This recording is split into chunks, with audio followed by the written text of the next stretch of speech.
vital point. Sorry, I just had forgotten to record. Yes, Prabhu, please continue. Yeah, it's a very vital point, and a simple change in the lifestyle of just trying to offer everything and then honoring it is it can bring a huge transformation. So just reiterating that, like Preeti was saying about how she started offering little every day, and everything changes, right? The whole consciousness, the way you start your day, you freshen up yourself, you are in a very positive mood right from the very beginning, and that which is offered and then taken from taken as prasad, and that further enhances and purifies our mind, intellect, and paves the way for us to think in a positive spiritual way. So very vital. Prabhupada also mentions in a lecture on this verse. He said that we so there are all of these demigods who are providing us air, light, water, like it's mentioned in the purport, and so it's not that everything is automatic, by nature. Sometimes people say that nature is doing everything, and no one knows that how it is happening. If you ask someone, how is rain coming, it's nature. Why is there light, it's nature. So we forget that there is a demigod behind everything that is being supplied to us, and it becomes a responsibility therefore to offer something back, and that is like yajna, sacrifice. Without that, it becomes incomplete. And he Prabhupada very strongly mentions that if one is not doing that, you can imagine that, let's say you're using electricity and you don't pay the bill for it. And so how would that be? You'll be a thief. The electricity, the power, there'll be a power cut. You'll not be supplied electricity anymore if you don't pay the bill. But so much of it is there in nature, given to us for free. It's not really free, but it's there. Sunlight, water, air, and we just take it for granted that it's all there for us, but without realizing that we have to express our gratitude.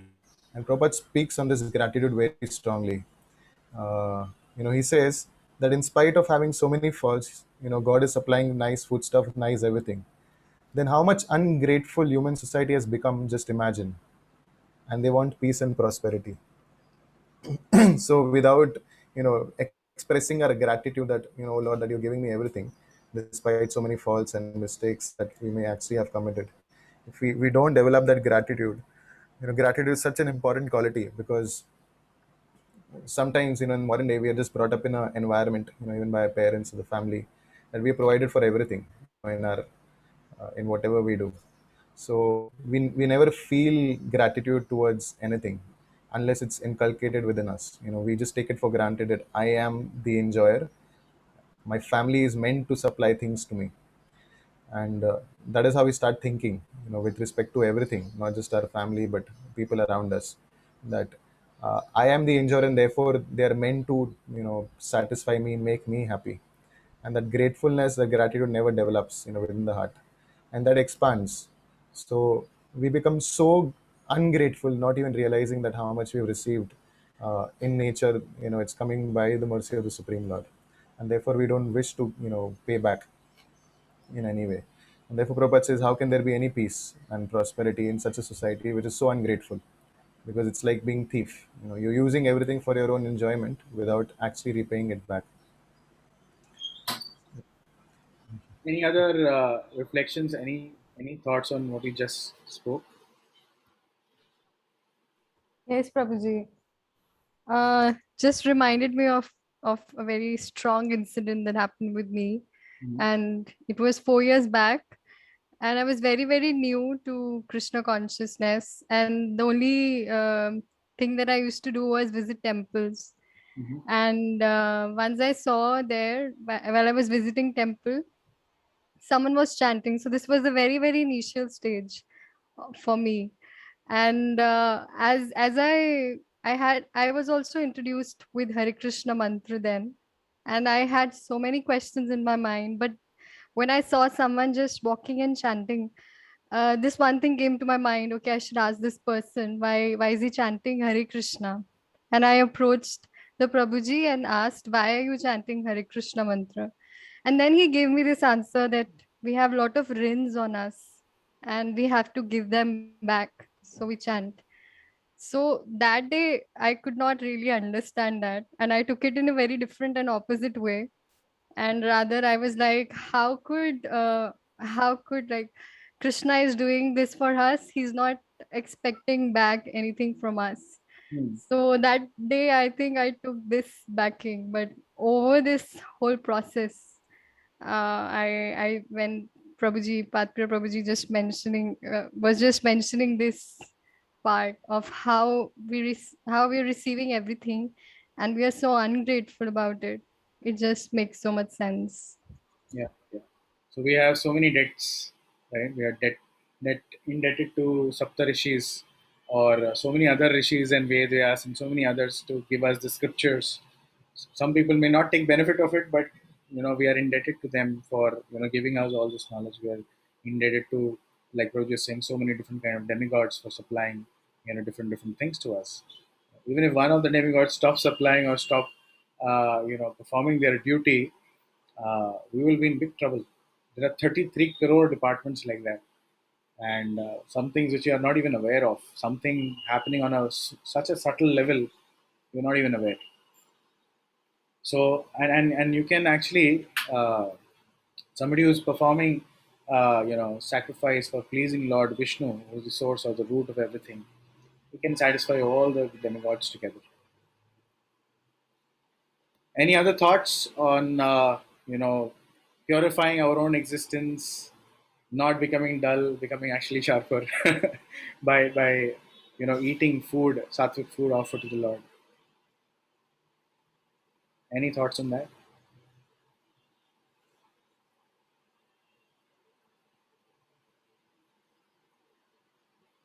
All right. We move ahead.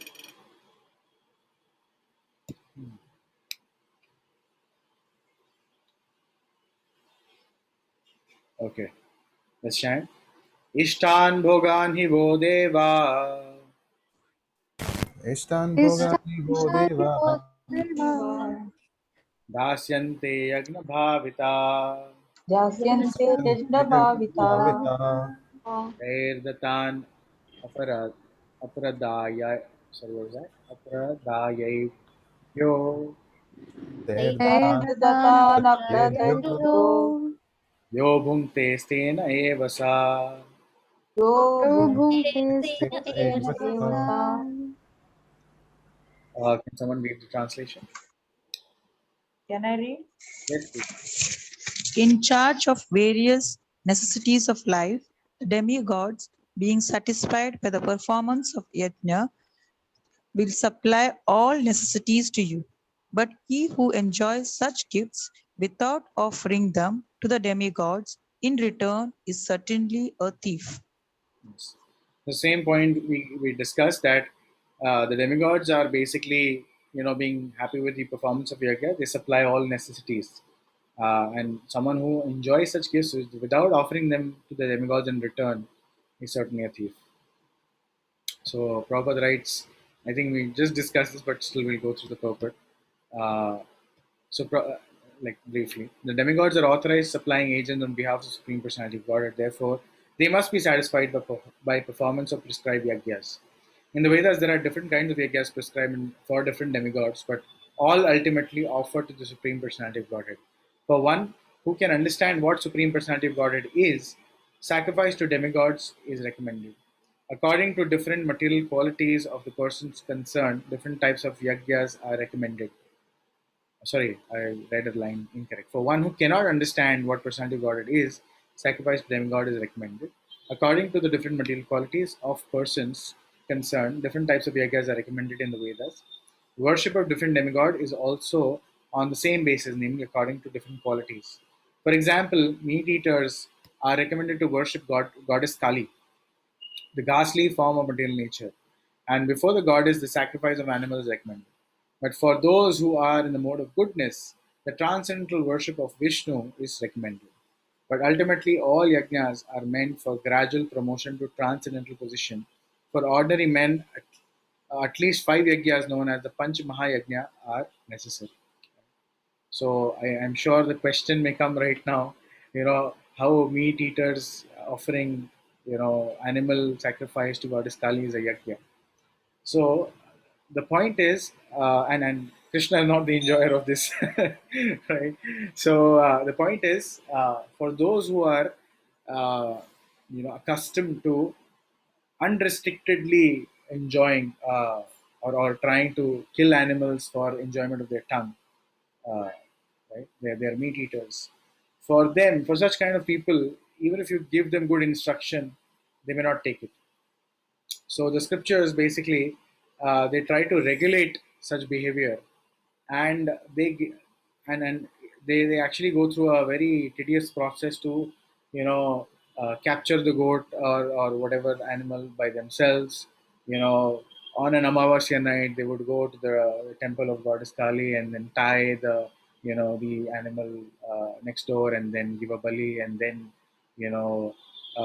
get the meat, distribute most of it, then keep little for themselves, then eat it, cook and eat it, whatever. Right? So, and there is a lot of rituals and process involved in this, and it is very very tedious, and it is made so by design so that naturally the person is discouraged to eat meat. You may think, "Arey, so much effort, just to eat some meat, which I have to again distribute maximum 90% of the meat to others, and I have to eat only this much, and so much process, so much effort, right, just for this." And even while cutting, there's a process, like even for Muslims, the haram ka and halal ka is there. So halal is nothing but cutting slow, and the animal actually goes through a lot of pain. Now, why such an instruction? Because at least seeing that pain, some mercy may strike in the heart of the person doing it, and he may give up the activity altogether. So even in Quran, there are so many instructions to be followed for their Bakri, but nobody follows. That's the problem, right? But it is meant for actually discouraging, because of so many rituals and processes, and they get and while they're cutting, they're actually chanting mantras which says, "Oh, I'm killing you, I will become you next life." So they're also somebody who's actually a little conscious and kind of understand the meaning of what the mantras he's chanting. He'll know that I'll become the same goat next life. And on top of it, they get the merit of at least following something from the scriptures. It's a very very gradual path to elevation to maybe the next stage, slightly higher stage, slightly higher stage, slightly higher stage, like that. So, a very very gradual process, right? But nonetheless, it is a progression. It may take hundreds of lifetimes to get to a point of where oh, I'm not accepting meat, I need to eat in mode of goodness, etc., like that. But it's a gradual process nonetheless. So Panch Mahayajnas are recommended for everyone, if not all the different kinds of yajnas. Right? One should know, however, that all necessities of life that human society requires are supplied by demigod agents of the Lord. No one can manufacture anything. Take, for example, all the eatables of human society. These eatables, including grains, fruits, vegetables, milk, sugar, etc., for the person in mode of goodness, and also eatables for non-vegetarians like meat, none of which can be manufactured by men. They then again take for example heat, light, water, air, etc., which are also necessities of life. None of them can be manufactured by human society. Without the Supreme Lord, there can be no profuse sunlight, moonlight, rainfall, breeze, etc., without which no one can live. Obviously, our life is dependent on supplies from the Lord. Even for our manufacturing enterprises, we require so many raw materials like metal, sulfur, mercury, manganese, and so many essentials, all of which are supplied by agents of the Lord, with the purpose that we should make proper use of them to keep ourselves fit and healthy for the purpose of self realization, leading to the ultimate goal of life, namely liberation from material struggle for existence. This aim of life is attained by performance of yajnas. If we forget the purpose of human life and simply take to the supplies from the agents of the Lord for sense gratification and become more and more entangled in material existence, which is not the purpose of creation, certainly we become thieves, and therefore we are punished by the laws of material nature. A society of thieves can never be happy because they have no aim in life. The gross materialist thieves have no ultimate goal of life. They are simply directed to sense gratification, nor do they have knowledge of how to perform yajnas. Lord Chaitanya, however, inaugurated the easiest performance of yajna, namely the Sankirtan yajna, which can be performed by anyone in the world who accepts the principle of Krishna consciousness.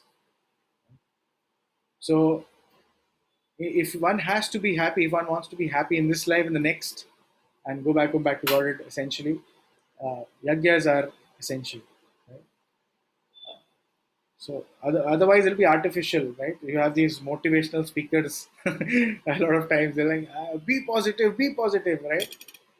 And oh, you can do it, right? They kind of try to enthuse you, and that one session, oh yes, you feel I'm so surcharged and enthusiastic, and then you go home, and when you actually it comes to applying, right?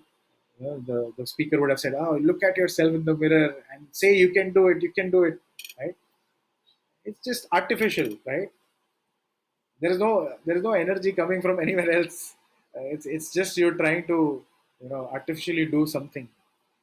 We may say in front of mirror a few times, then again when it comes to actually when something wrong happens, when something goes wrong, say for example somebody broke up with someone else, right?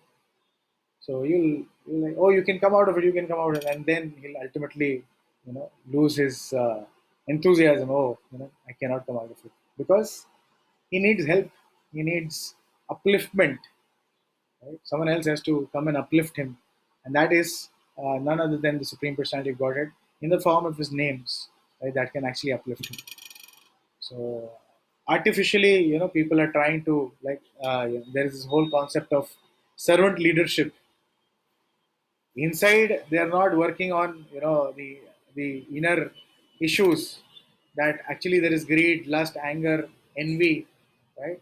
Artificially they want to pose, you should give, you should think of these, you don't think about your own gains. They will say such things, and they'll expect the audience to apply it also. But and some may also artificially try to do it, trying to help others, like in the office culture or in the corporate culture. There are a lot of people, just to come in the eye of their bosses, they will take so much endeavor showcasing that, look, I'm actually helping my team members. But ultimately, what is the motive? I should be noticed, or somebody should think good of me, right? That won't last for a very long time. The real nature will come out very soon. So rather, what happens when one actually takes devotional service to Krishna consciousness, just by performance of these yajnas, especially for us chanting the holy names of the Lord, naturally these qualities are developed in the heart. You don't have to take a separate endeavor. Of course, one should endeavor, not that one should not. Be conscious and try to apply and cultivate these qualities as well.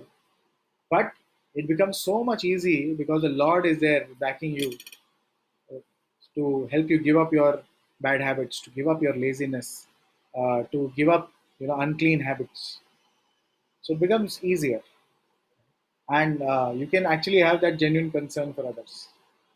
Someone who's Krishna conscious is actually a friend to everyone. He has no enemy. Right? Yudhishthir Maharaj is known as Ajat Shatru. Right? For such a person, his enemy is never born, which means that he can never consider anyone else as his enemy.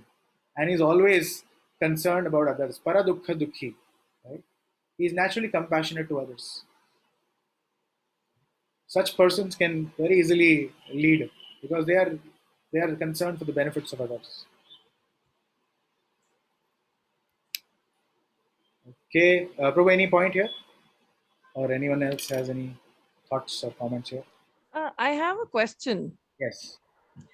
So, you talked about appreciation. Sometimes we do certain things, and I do understand this is maybe our material nature. But, when you actually, sometimes what happens is you do certain thing to maybe support someone, you may not expect appreciation, but when it comes your way, you're happy about it. Sure.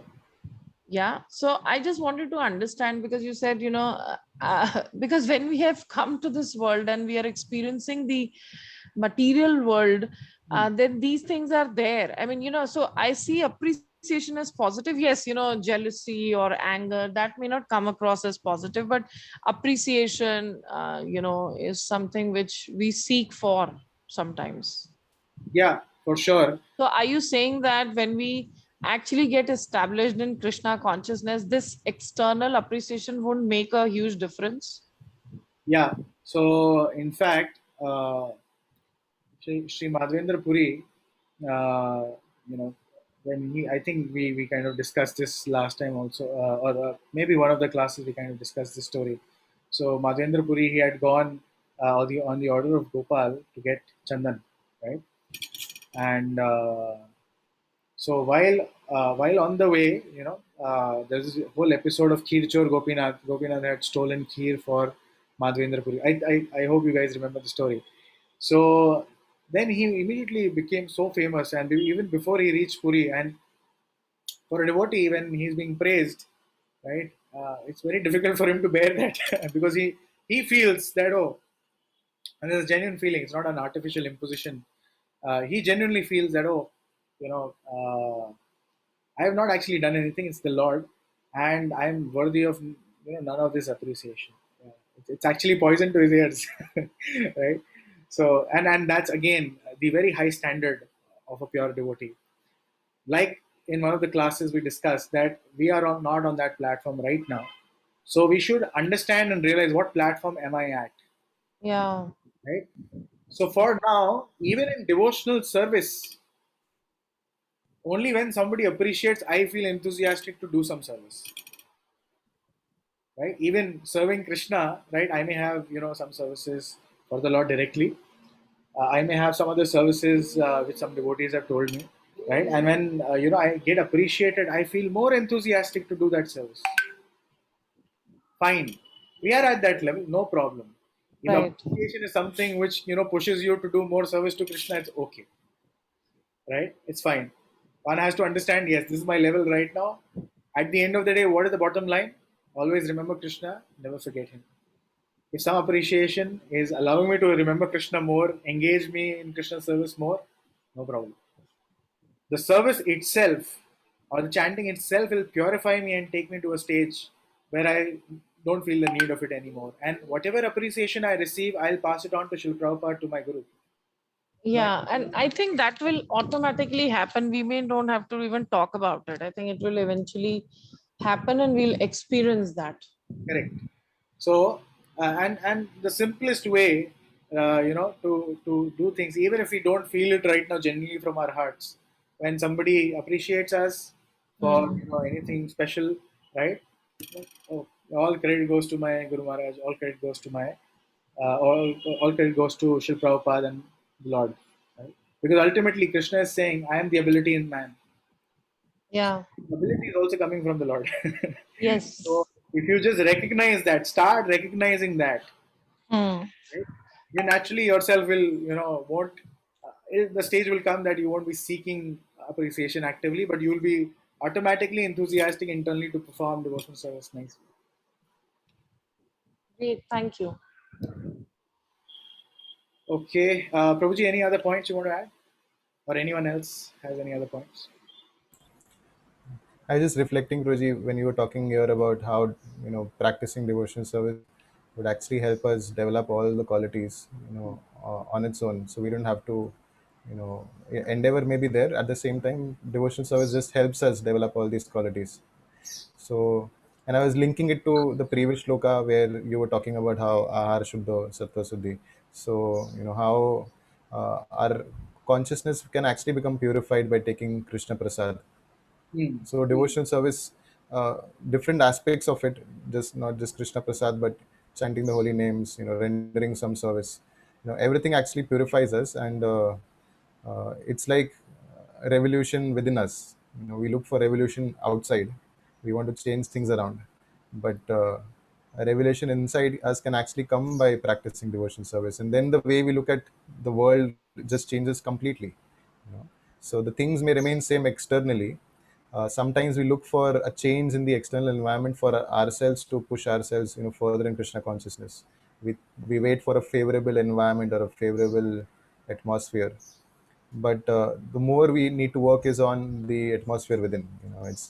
So by accepting Krishna Prasad, chanting the holy names, and when that brings about a transformation revolution within us, it's like everything else outside us will change automatically. Even our dealings with people, even appreciation, uh, whether we may seek it initially, we may not seek it later.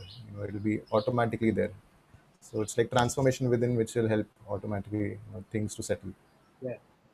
So the idea is that we have to endeavor for cultivating these qualities through the medium of Krishna consciousness itself. By while doing our services, we need to put some effort to, the example was, if I have to be humble, right? How do I become humble? By being humble, right?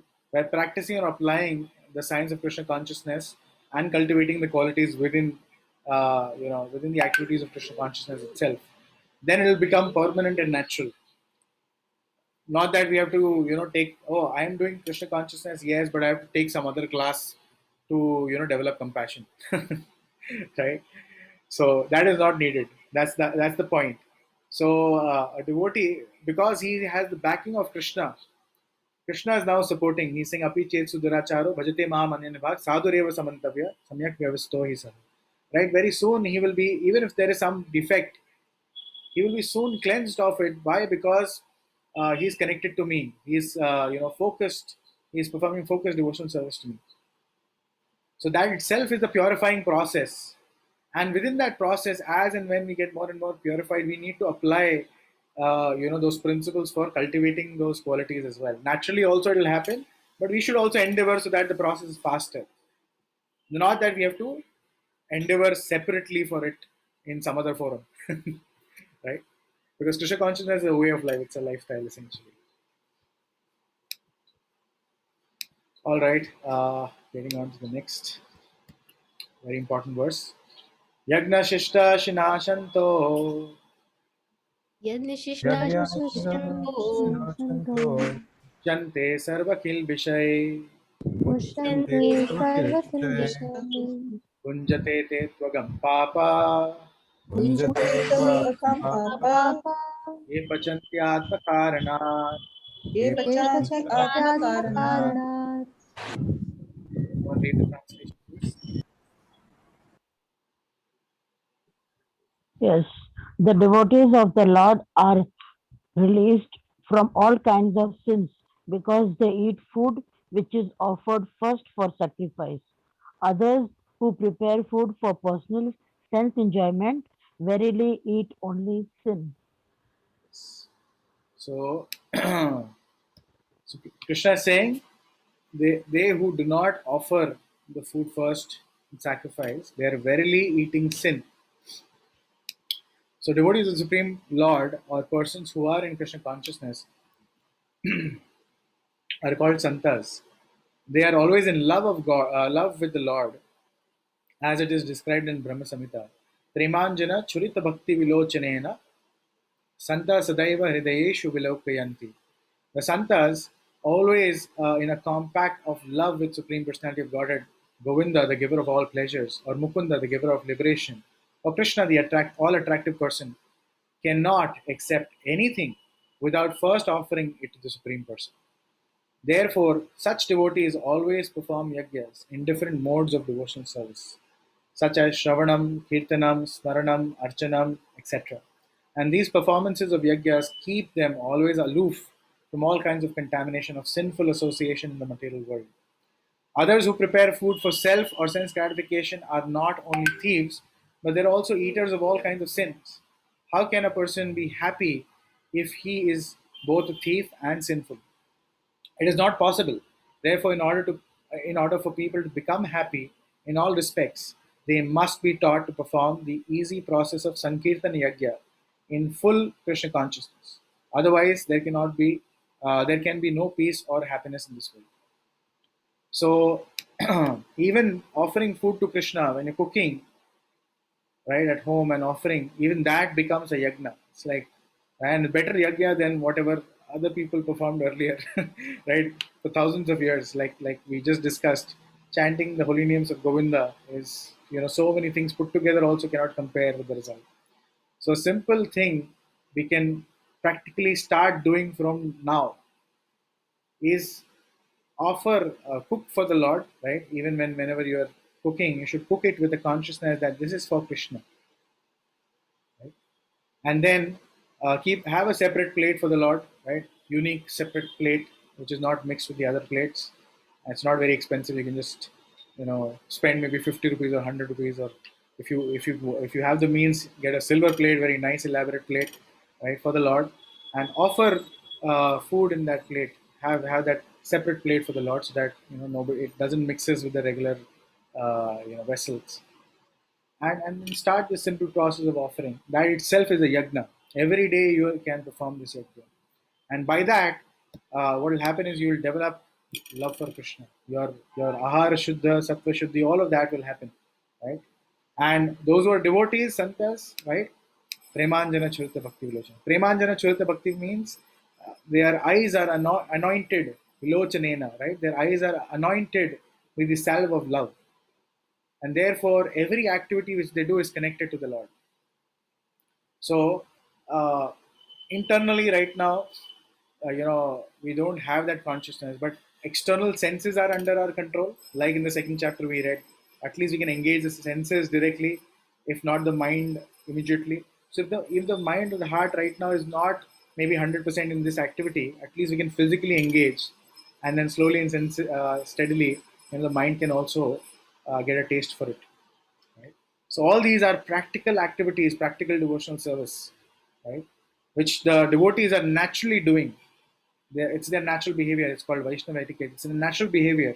They cannot, right, like Prabhupada is mentioning here, they cannot accept anything which is without first offering to the Supreme Lord. So this is natural for them.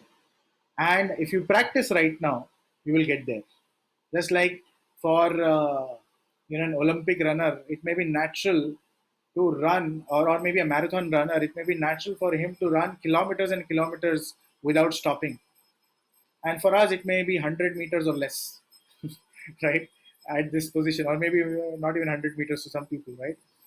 But if you practice right now, later on become natural. Later on, you can easily run for, maybe so many 100 meters, and, maybe a kilometer, then even more like that. So this is the time for practice. This life is meant for practicing.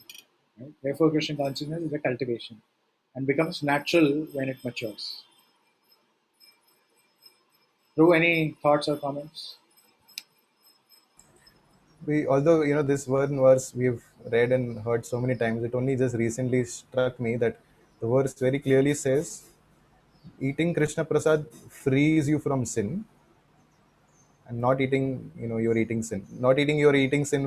I think it was always there in my mind. But eating Krishna Prasad actually frees you from sinful reaction.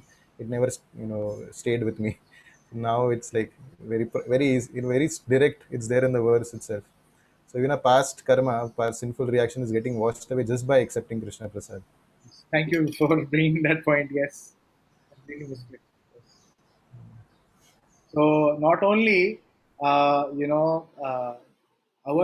existence gets purified, even our past karmas are burned, and even the living entity through which whose fruit or flower or leaf etc. is offered, or maybe sometimes in case of some vegetables the entire plant is offered, even they get immediate promotion to a human form of life instead of going through the cycle of 84 lakh species to get to a human form, and they have a chance for performing devotion service. So everyone is benefited, and therefore whenever even on signals or somewhere somebody comes begging, you should actually have some arrangement so that you can give prasad to them. It will not just help them, their bodies, but actually help the soul as well. The very karma because of which they're in that position, that will be cut. Not that their hunger will be mitigated. You mitigate the hunger for sure, right? But help the person as well to get out of that situation by giving them Krishna Prasad, or at least making them chant Hare Krishna once. Okay, we'll stop here. It's already 12:36. Any questions or comments or reflections?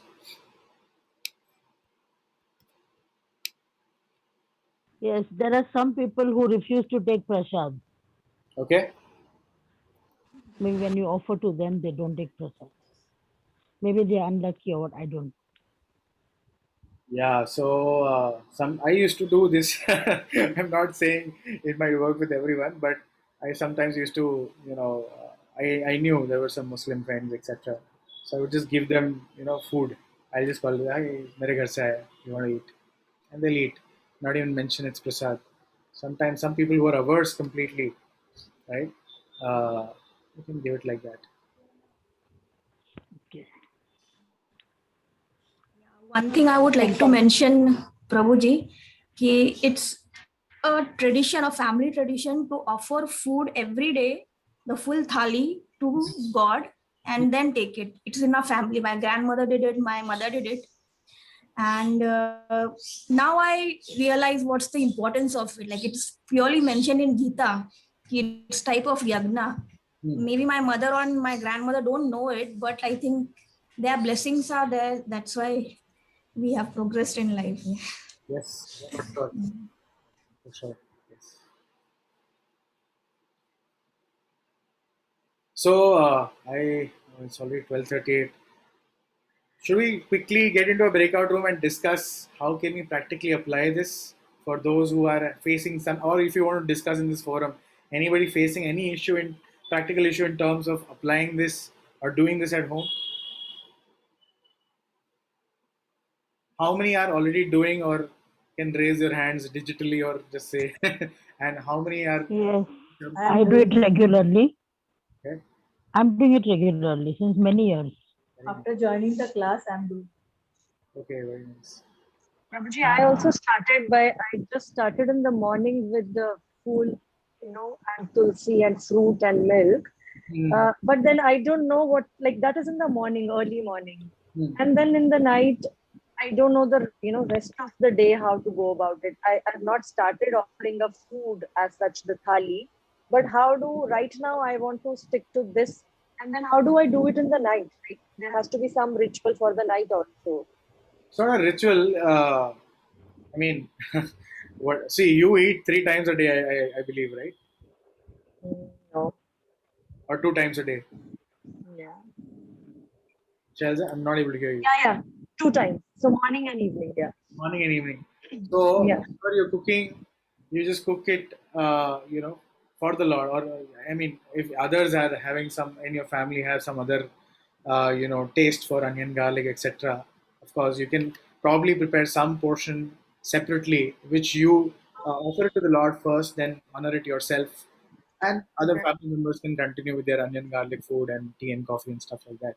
But at least make it a point, whatever, you cook for the Lord should be without onion, garlic, because that's considered tamasic. We don't offer third class items. Yeah. Yeah. So, But now let's say that, right now I'm doing that, morning only with fruit and milk. So then I use that for my own breakfast in the morning. I take it as a prasadam and I give it to others also, even if it's a drop. Yeah. I put that milk in tea for everyone. So I don't tell them, but I use that. Yeah. But now in the night, I usually don't cook for myself, and their food they have their onion and garlic in it. So in the night, what I do, I offer Lord with dry fruits, in the evening Offer when what? I do dry fruits. Dry fruits, okay. And then I do my evening the puja and evening mantra chanting, and then that's it. So right now I'm doing this. I want to go ahead and step up with the food part of it. But is that okay for what I'm doing right now? Yeah, I think ideally, try and get there sooner. Yeah. Yeah. If your food is sanctified, your progress will be like you'll be on a highway, in a fast. Okay. So, Yeah. But yeah, I mean, I can understand you would have some challenges, on the family level, etc. And since you're cooking once, etc., it's fine. So you see your own situation, and as much as possible, you try to do whatever is possible. If it's possible to cook for yourself in the evening, also try and do that sometimes. If not all days, at least some days, so that you get to eat prasad itself, Yeah. uh, Yeah. or somebody else is cooking, then mention to them, why don't you cook without any garlic separately for me, etc. And then offer that to the Lord. And I mean, see practically what is possible. Go step by step, not a problem. Thank you, Prabhuji.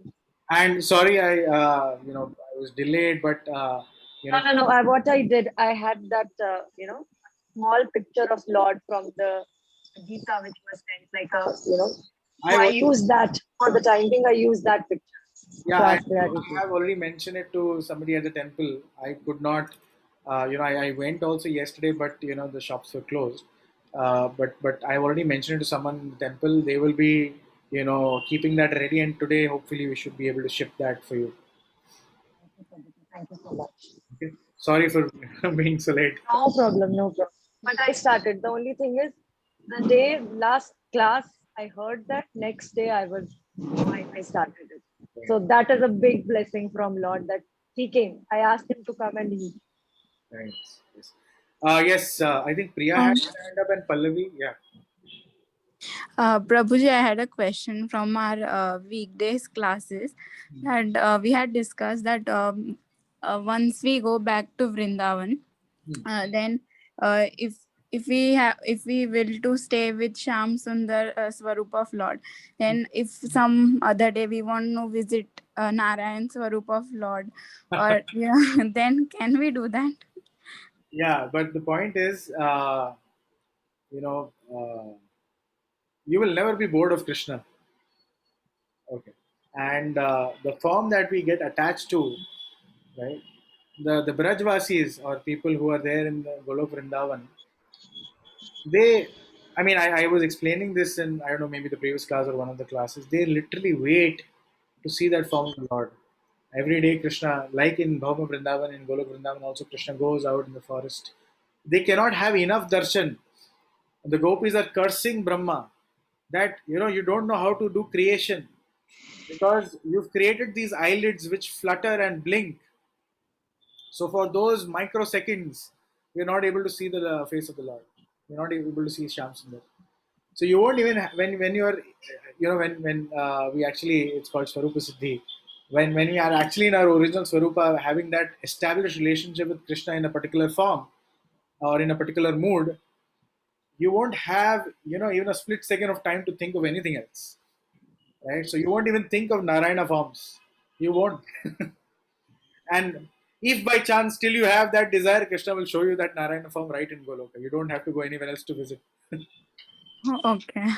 One more question was there. Can you share, you or even Part Priya Prabhu can share your experiences with your Guru Maharaj? Prabhuji, please Eh, go.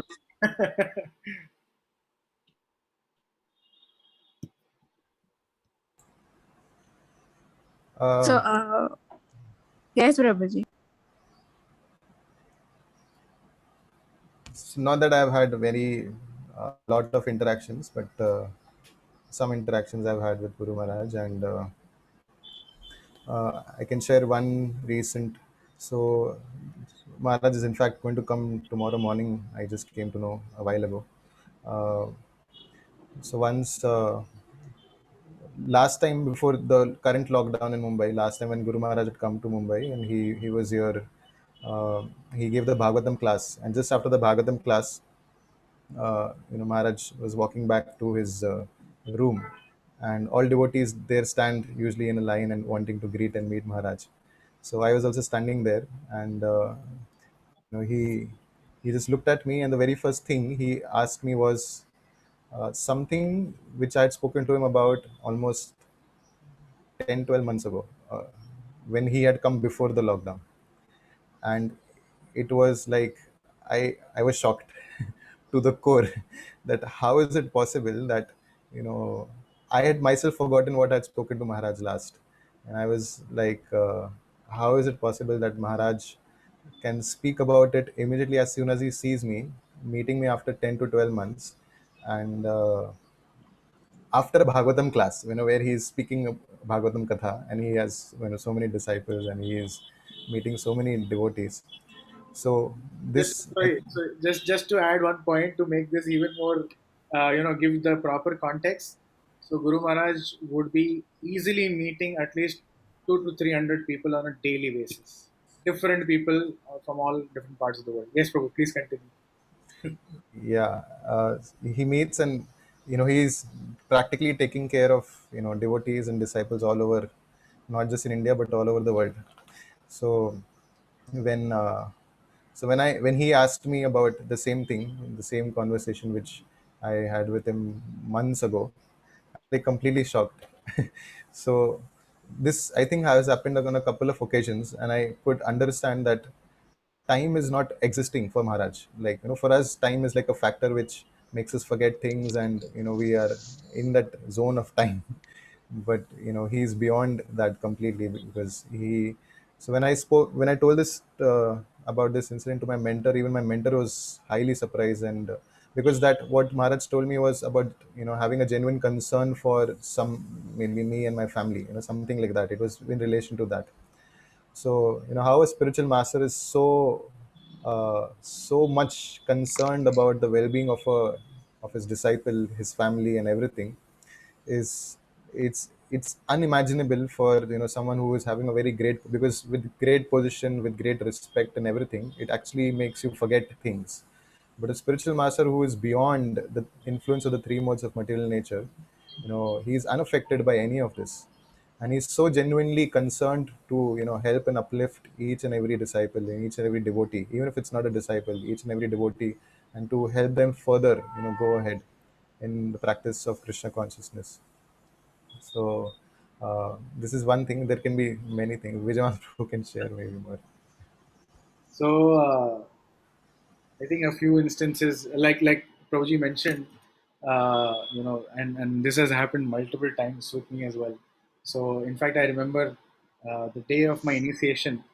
Uh, so there was something like, I think 400 to 500 devotees got initiated together on that day. It took a long time, and it was late in the afternoon, and a lot of people had gone for prasadam. I was waiting outside Guru Maharaj's room, and he came out for going out on a walk, and we went, and then it almost became slightly late in the evening. I mean, this was like around 4:30, 5 o'clock we left for a walk, and then around 5:30, 6 o'clock we were returning back. And he entered a shop, outside the temple itself. He entered a optician shop, because his frame, he wears specs, so his frame was slightly bent. So he kind of showed it to the optician there, and immediately he did something. He fixed a screw, etc., gave it back, and Guru Maharaj turned to me. He said, "Oh," he was asking, "Is it straight?" And some other disciples were also there, so they were saying, "Ki, हाँ, ये थोड़ा, it's maybe slightly on the right side and this side." So he said, "Oh, you just move." Vijay Madhav, you tell me if you're an artist, if this is straight or not. And I was so shocked, because you know, maybe a year back I would have told him that I'm studying fine arts, and in between I had not spoken to him at all about my art. And then suddenly on this initiation day in the evening, he's saying, "Oh, you're an artist. Just see if this is exactly straight." So that was like really, I was like moved. That's one, and several instances. Whenever I'm sitting out waiting for him, and I have something in my mind, there's almost like, and Guru is supposed to is considered as an extension of Paramatma, and in one sense, right? And and his body, or his senses are directly controlled by the Lord. And I could realize that, at least two times very strongly, that I had something in my mind, and as soon as I went inside, this is not something that I've spoken to him in past, etc. at all. I just went inside, and the first thing he talks about is the exact same thing. The question which I had in my mind, exact same thing, without even asking. So this has happened many times, but 2 times it was so strong. I was like, yes, this cannot be anything else but Paramatma, speaking through him. So yeah, and several other episodes also I can go on actually, but maybe one very specific, apart from sounding mystical, but something very very practical and genuine. So there was this very senior devotee who, of course, even when people are there in the temple, there is a lot of things. Maya attacks in so many different ways, tries to deviate you from the path. So this devotee was very proud, etc. And he would not even offer obeisances to even Guru Maharaj, or he would have that pride, right? So once we were there in Vrindavan, and I actually saw, just outside the temple, when Guru Maharaj saw this person, he himself bowed down, offered obeisances, and that completely melted the person. And now, he's so nicely engaged and taken a humble position. So Guru Maharaj is teaching by example, essentially. And Well, just I was also just wanted to add, just so that not everyone thinks that it has to be mystical experiences and uh, about that. So if you see his practical sadhana is, it's almost like said, it's unparalleled kind of, the way he goes about his schedule, starting every day morning Mangalarti, no matter which temple he is in. He's there performing Mangalarti for the deities there, and then followed by his worship of deity, which he his personal deities. Then he goes for a walk. He meets disciples. Takes a lot of classes. And he's always thinking about how to help devotees, and of the different projects that are there everywhere. And if we are to even try and follow the kind of schedule that Maharaj has, we will not be able to follow even for a few days, because so even at that age, 76, so uh, we may be youths right now, but if we try to follow it, we will just fall apart in a few days. We'll be exhausted, we'll not be able to live up to it. So uh, so we see and read so much in scriptures about how pure devotee lives and how he's constantly meditating on the Supreme Lord. So in this age of Kali Yuga, this propagation of the Hare Krishna Mahamantra and spreading this Krishna consciousness movement is what Chaitanya Mahaprabhu desired all of the Indians to possess. He said that Bharat Bhumine Manushya Janma Hoila Jar, Janma Sartak Kari Karo Paropkar. If you're born in India, then make your life perfect and then spread, and give this knowledge and understanding to everyone around. So spiritual master is actually practically engaged in doing this, all throughout his day, all 24 hours. So it's a very practical thing also, not that we just look for some mystical experiences and things with a spiritual master. That's not the idea. These things are also there, which cannot be ignored at the same time, but it's from a very practical point of view, applying the principles of Krishna consciousness, as Srila Prabhupada has given all of us, doing our sadhana very nicely. And Maharaj always mentions that there is no shortcut. Don't look for a shortcut. You apply the process, apply the regulative principles, and it will work. It will help you. In fact,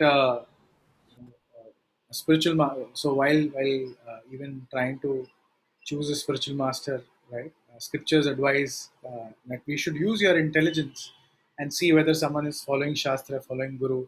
Right? So one of the qualifications of a spiritual master is that he should be a very dear and dedicated disciple of his own spiritual master. And this was one of the very very strong impression I had, which actually led me to decide also that Guru Maharaj is so attached to Srila Prabhupada. In fact, one of the dearmost services to Srila Prabhupada is distributing his books. And Guru Maharaj practically pioneered that in India and other countries. So of all temples that he's overseeing everywhere, book distribution has been going on so nicely, and all the instructions which Prabhupada had given to Guru Maharaj, he's following it, beyond expectation, I would say, right? Even going further, uh, you know. So he's always meditating on, you know, how he can fulfill the orders of Srila Prabhupada. So I think, yeah, we'll stop there. It's 12:56. In fact, he's going to be here, but we are not sure, what is the situation and, how many people can meet him or cannot meet him. We'll figure that out. In case there is an opportunity for, you guys also coming over, whosoever wants to come over and, take his darshan. So if there is a possibility, we'll let you know. We'll put that in the group maybe, and you can join us when we go and meet him. So we'll figure that first, of course. What is the situation, and then we can let you know. Yes, sir. Thank you so much, Prabhuji, for sharing your experiences. Okay, so we stop here. Should we end with a quick kirtan? Yes, Fuji. I think 2 minutes. Prabhuji, I wanted to ask something. Yes, yes. What is Pancha Mahayagya? Sorry, Pancha Mahayagya. can't hear very clearly. Prabhuji, what is Pancha Mahayagya? What is Pancha Mahayajna? So I think so. There are few of them. Samskaras they're known as. I don't know all 5, but I remember a few. So maybe Annaprashan, Upanayan, and I think there are a few more, including Garbhadam Samskar, etc. So there are these 5 major ones. I just know a few of them. But the best yajna you can do is chanting the holy names of the Lord. Hare Krishna Mahamantra. Sankirtaya.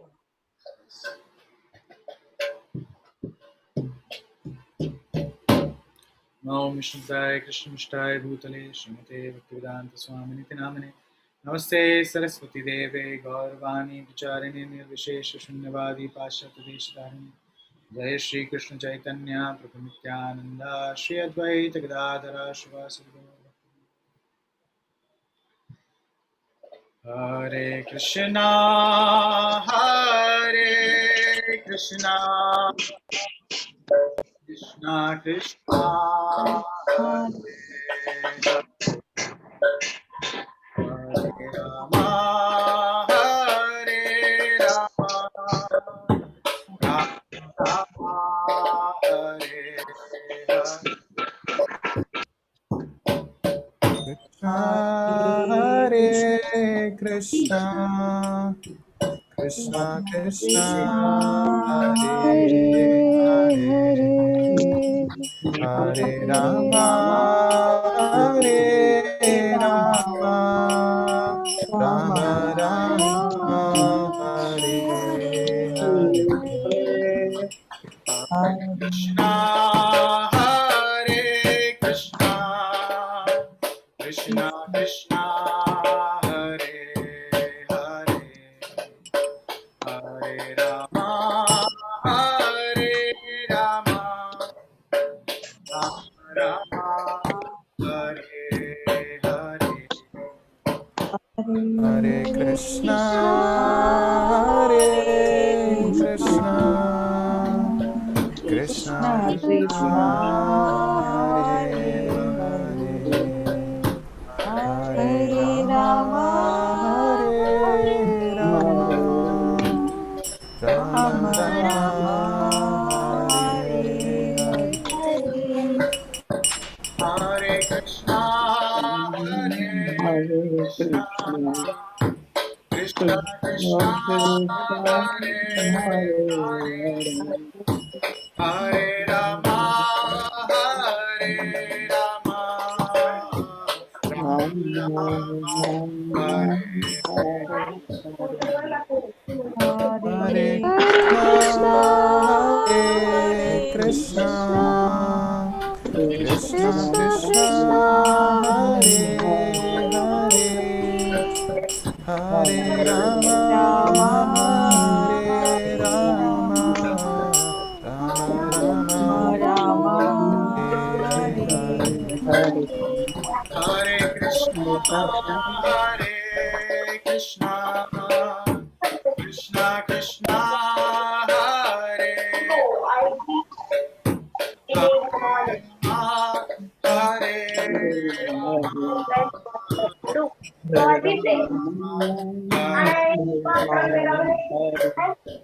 Hare Krishna, Hare Hare Krishna, Krishna, Krishna Krishna, Krishna Hare Hare, Hare Rama, Hare Rama, Rama Rama, Hare Hare. Hare Krishna, Hare Krishna, Krishna Krishna, Hare Hare Rama, Hare Rama,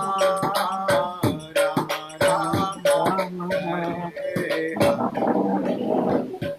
Hare Krishna, Krishna, Hare Krishna, Krishna Krishna, Krishna Hare Hare, Hare Rama, Hare Rama, Rama Rama, Hare Hare. Hare Krishna, Hare Krishna, Krishna Krishna, Hare Hare, Hare Rama, Hare Rama, Rama Rama, Hare Hare Krishna, Hare Krishna, Krishna Krishna, Hare Hare, Hare Rama, Hare Rama, Rama Rama, Hare Hare. Hare Krishna, Hare Krishna, Krishna Krishna, Hare Hare, Hare Rama, Hare Rama, Rama Rama, Hare Hare. Putting things in your mouth.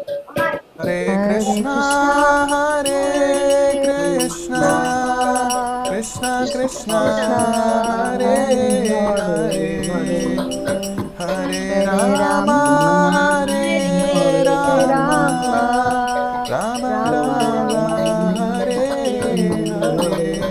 Hare Krishna, Hare Krishna, Krishna Krishna, Hare Hare, Hare Rama, Hare Rama, Rama Rama, Hare Hare. Hare Krishna, Hare Krishna, Krishna Krishna, Hare Hare, Hare Rama, Hare Rama, Rama Rama, Hare Hare. Hare Krishna, Hare Krishna, Krishna Krishna, Hare Hare, Hare Rama, Hare Rama, Rama Rama, Hare Hare. Hare Krishna, Hare Krishna, Krishna Krishna, Hare Hare, Hare Rama, Hare Rama, Rama Rama, Hare Hare. Thank you, everyone. Hare Krishna. Hare Krishna, Prabhuji. Thank you, Hare Prabhuji. Krishna. Thank you.